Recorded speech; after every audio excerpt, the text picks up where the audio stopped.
I have chosen the online classes till now.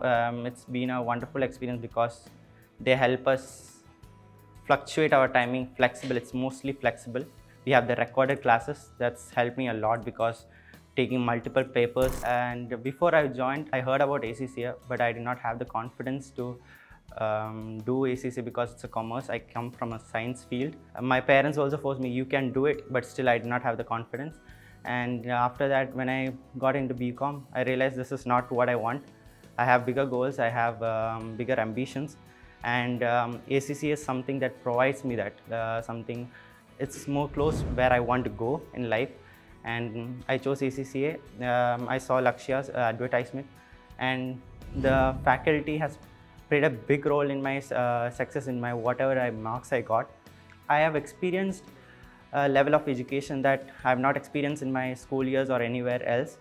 It's about teaching us from our base.